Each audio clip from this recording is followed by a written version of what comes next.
Shalom.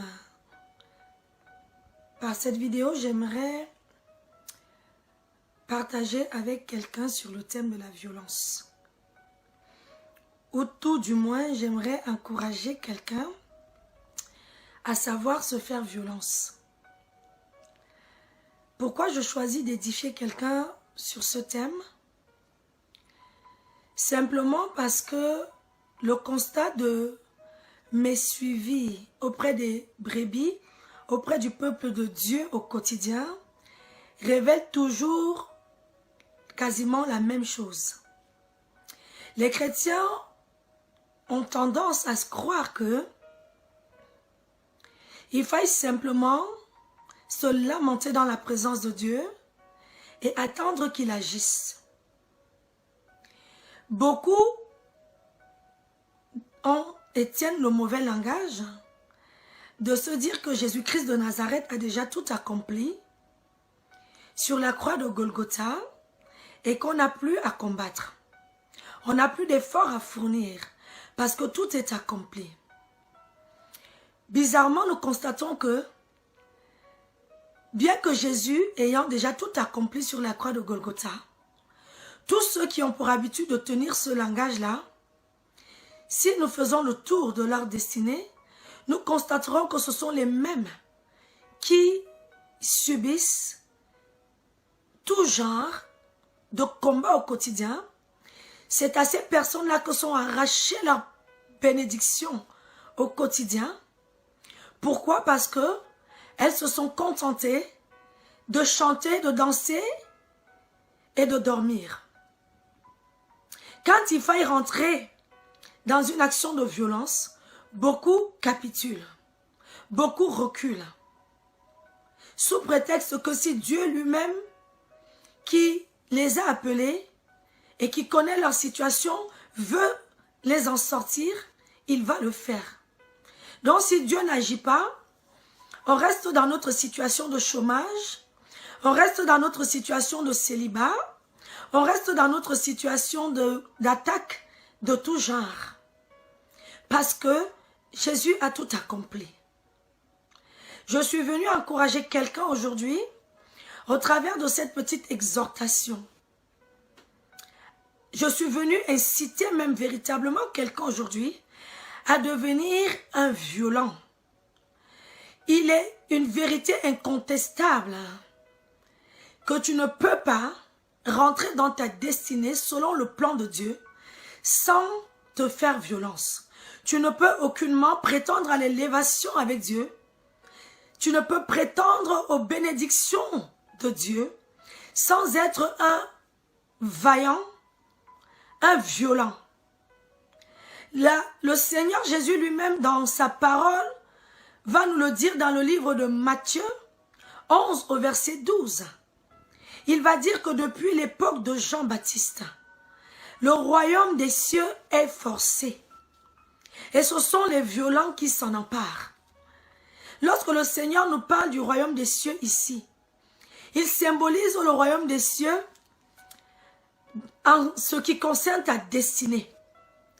On a pour habitude d'utiliser ce verset et nous pensons que c'est uniquement pour le jour où nous allons rencontrer Jésus au ciel. Oui, il faudra se battre pour entrer au ciel. Oui, bien évidemment, il faille se battre au quotidien par la sanctification, la crainte de Dieu, pour pouvoir hériter le royaume des cieux. C'est aussi ça, se faire violence. Mais avant que nous soyons au ciel, nous avons une vie sur cette terre. Le Seigneur nous a envoyés ici sur cette terre et il dit qu'il a pour nous des projets de bonheur.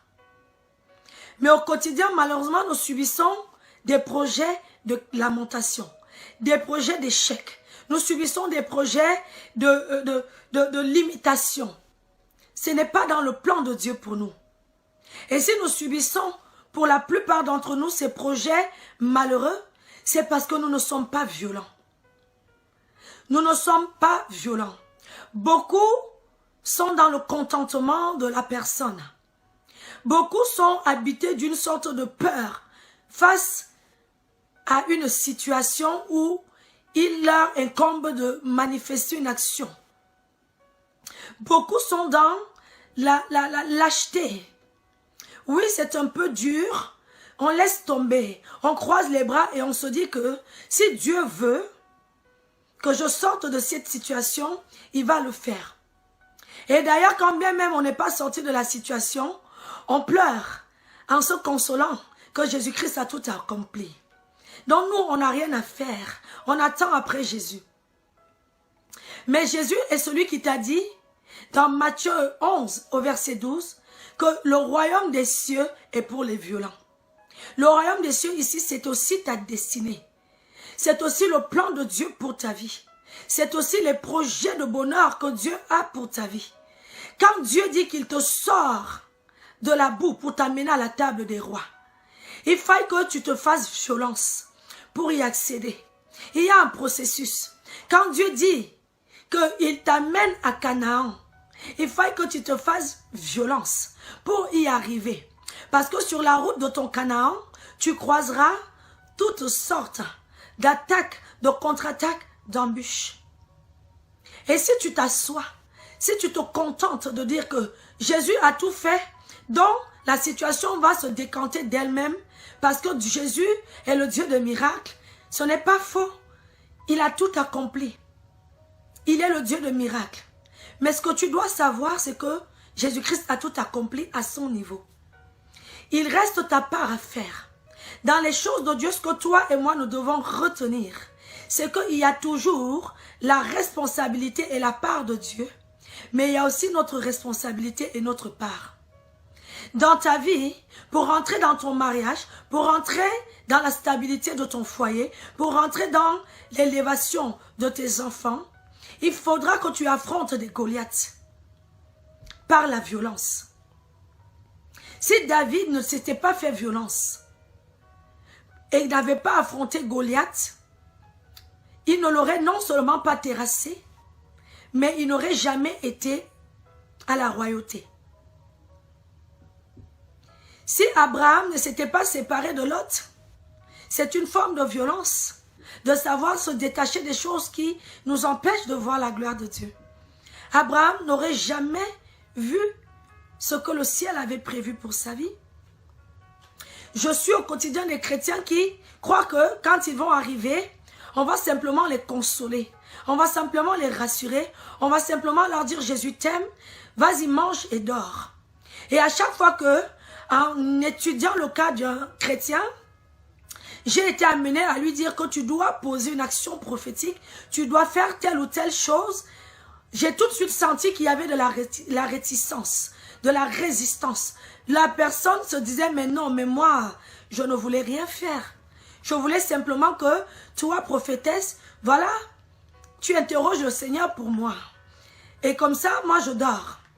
Et ils pensent que quand on va interroger le Seigneur, on va leur dire, non, Dieu me dit de te dire que tu n'as rien à faire, tu dois simplement manger et dormir. Et quand on arrive à leur dire, voilà ce que Dieu veut que tu fasses, voilà comment Dieu veut que tu te comportes, voilà l'action prophétique que Dieu veut que tu fasses, ça devient compliqué. On est tétanisé. On a tout de suite des chrétiens qui blêmissent. Ils sont terrorisés par la peur, par la paresse de le faire, par le manque d'envie de le faire, la lâcheté simplement. Oh, il faut y combattre. Moi, je croyais que c'était bon. Donc, c'est à moi encore de faire quelque chose alors que Jésus a dit que tout est accompli. Voilà la réaction que beaucoup encore dans le corps de Christ, malheureusement, ont. Et c'est pourquoi beaucoup sont dans des situations déshonorables. La Bible dit que nous sommes bénis de toutes sortes de bénédictions dans les lieux célestes. Mais il faut que ces bénédictions partent du lieu céleste pour arriver ici sur la terre où nous sommes. Mais nous savons qu'il y a le troisième ciel où il y a Dieu, mais il y a le premier et le deuxième ciel où Satan et son équipe règnent pour combattre au quotidien nos destinées, pour essayer d'empêcher au plan de Dieu dans nos vies de se manifester. Croyons-nous véritablement que si le tout accompli de Jésus n'avait plus besoin de notre collaboration, le premier et le deuxième ciel existeraient On nous parle du Dieu de Perse, le roi de Perse, pardon, qui bloque les bénédictions. Nous avons l'exemple de Daniel, qui avait prié. Dieu l'avait exaucé dès le premier jour. Mais Daniel a reçu sa bénédiction seulement au 21e jour. Et c'est parce que Daniel s'est fait violence. Toi aujourd'hui qui te contente de chanter, de louer, ce n'est pas mauvais. Mais qui ne fait jamais plus que pousser un peu les portes.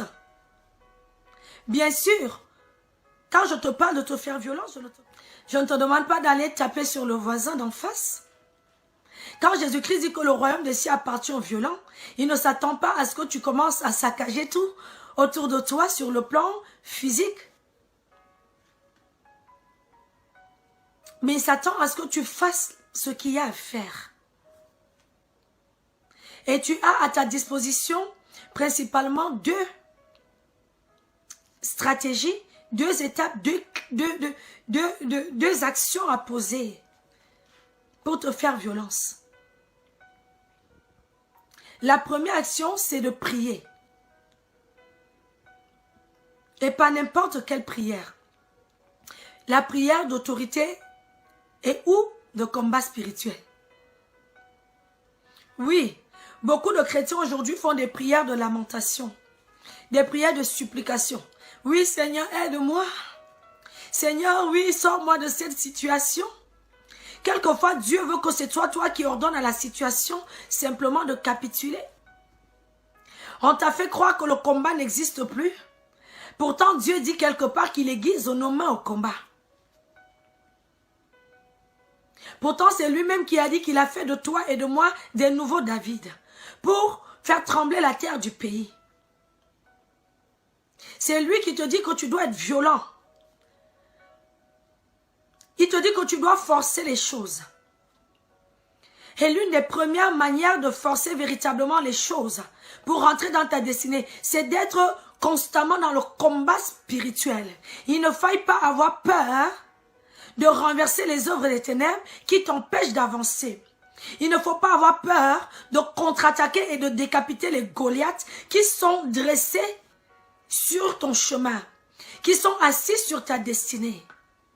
Il ne faille pas que tu subisses au quotidien les situations et les vents contraires sans te mettre en colère. La Bible nous interdit d'être en colère, mais nous autorise la sainte colère.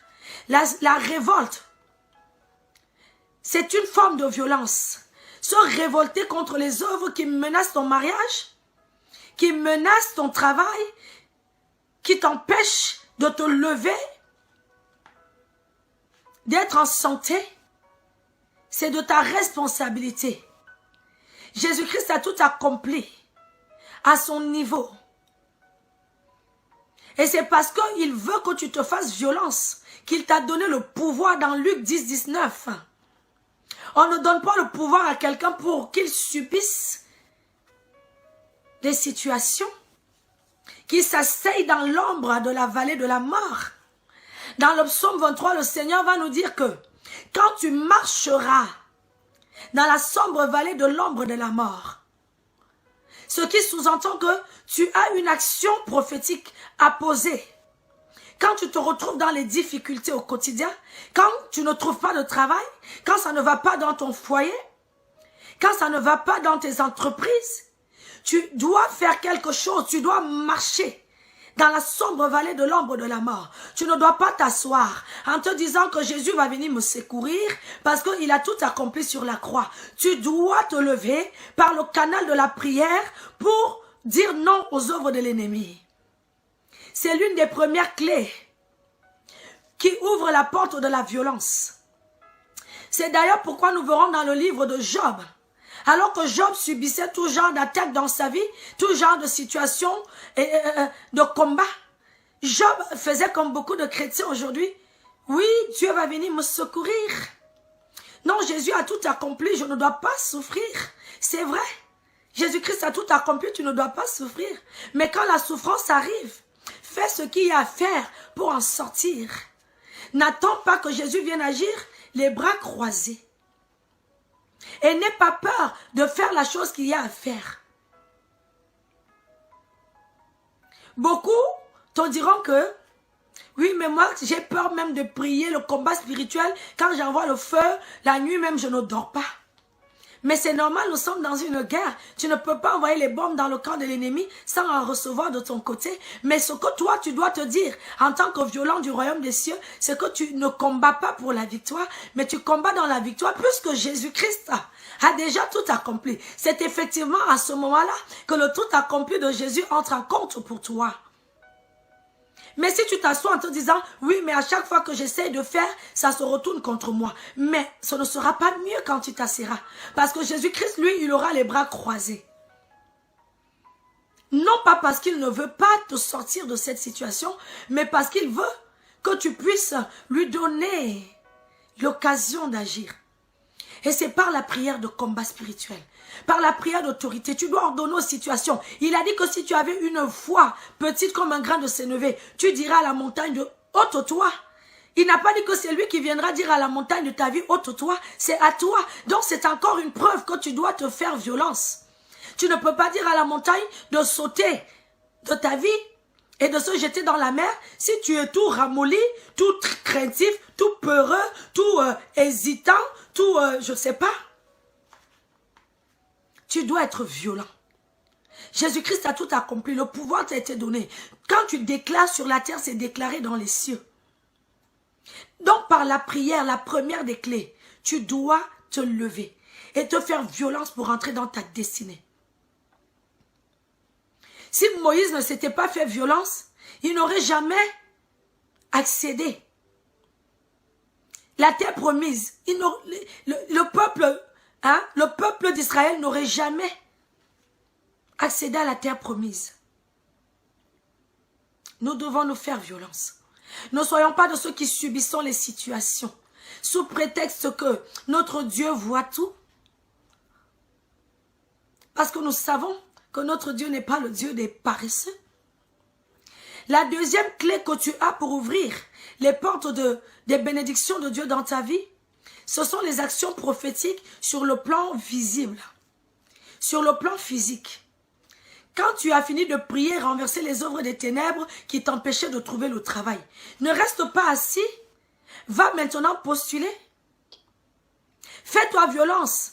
Ne regarde pas ton CV en te disant « Oui, mais moi, je n'ai pas les capacités suffisantes pour ce poste. » Sois violent. Ne regarde pas ta condition en te disant « Oui, mais moi, quand je vais aller, est-ce que, vu comment je suis habillé, on va même me recevoir ?» Sois violent. Le violent, c'est celui qui force.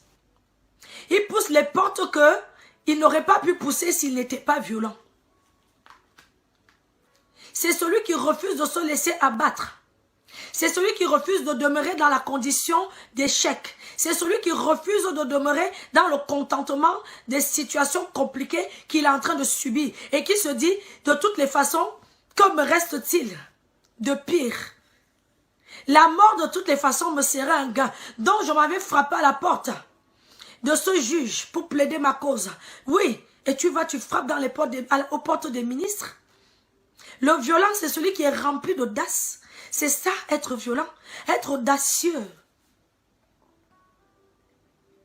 Moi, je traite certaines situations où, quand tu vas finir de prier avec la personne, tu vas maintenant lui dire, bon, maintenant qu'on a fini de prier, tu étais venu à moi pour ton problème de mariage, parce que ton mari avait quitté la maison, maintenant, on a fini de prier, va lui écrire, va lui envoyer un message. Tu vois, la femme, elle se met à trembler. Ah bon? Ah bon? Je dois aller lui envoyer un message? Mais oui, il faut que tu te fasses violence. Va vers ta destinée. Tu as fini de prier, Dieu a exaucé tes prières. Tu dois croire que Dieu a déjà exaucé. Maintenant, pose une action prophétique. Moi, tu suis des personnes qui te disent, non, moi j'attends qu'elles-mêmes viennent vers moi. Mais non. Le royaume des cieux, c'est pour les courageux, c'est pour les audacieux. Pendant que tu attends qu'elle vienne vers toi, alors que cette personne n'est même peut-être pas éclairée comme toi tu es éclairé, tu attendras longtemps. Certaines personnes sont dans la peur constante d'essayer un peu de pousser. De pousser. Alors que Dieu n'attend que ça. Que l'on pousse un petit peu. Que l'on pousse un tout petit peu. Et il agit. Je ne sais pas, bien aimé, la situation dans laquelle tu traînes depuis des années ou depuis l'année 2019. Je ne sais pas dans quelle situation tu as croisé les bras et tu te dis que non, Dieu même il connaît, Dieu même connaît ma vie, il connaît ma situation.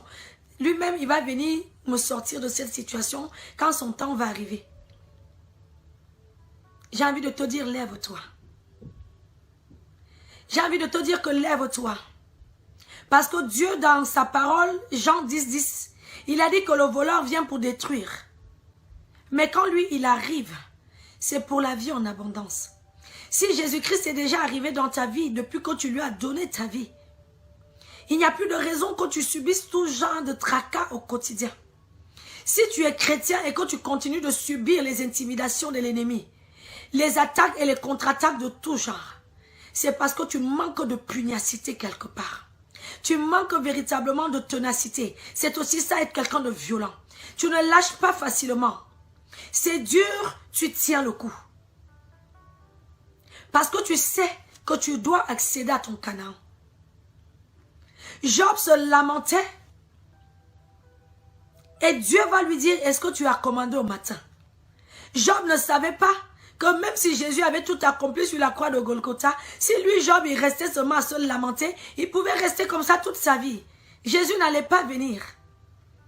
Il fallait qu'il se lève pour commander au matin. Il fallait que Job se fasse violence. Tu dois te faire violence dans la situation qui te tracasse.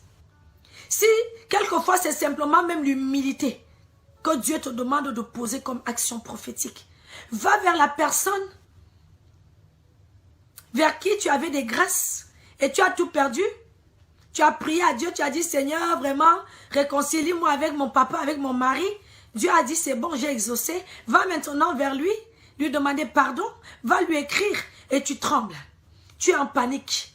Pourquoi? Comment ça va se faire? Dieu ne viendra pas le prendre, ce monsieur ou cette dame-là de force, pour que c'est lui qui vienne vers toi. Parce que c'est toi l'instrument de Dieu pour la gloire de Dieu. C'est toi qui dois poser les actions prophétiques. N'aie pas peur de te lever dans le combat spirituel pour renverser les œuvres de l'ennemi. N'aie pas peur de poser des actions prophétiques qui vont te sortir des situations. N'aie pas peur véritablement.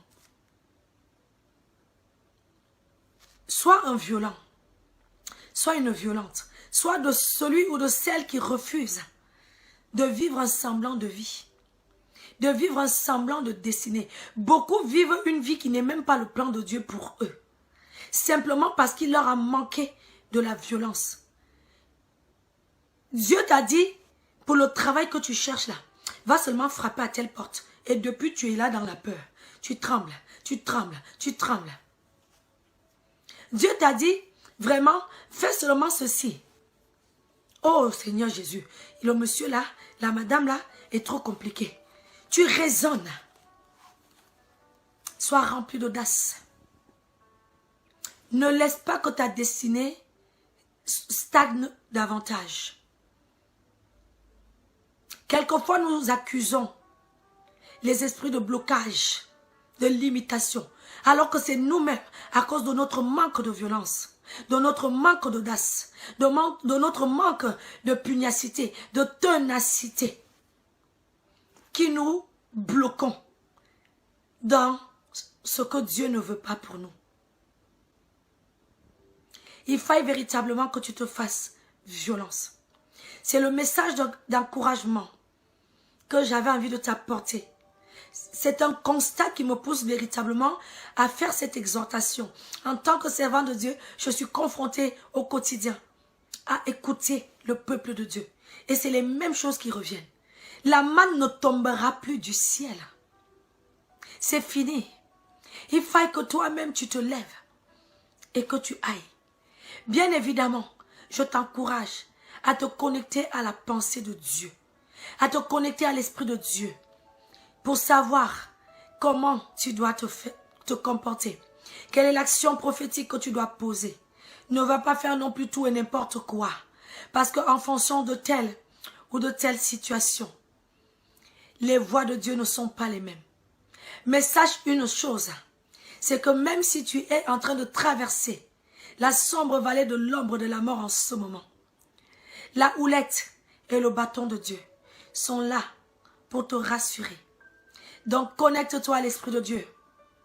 Demande-lui selon le psaume 32 au verset 8 de t'instruire, de te montrer la voie que tu dois suivre afin de sortir de cette situation.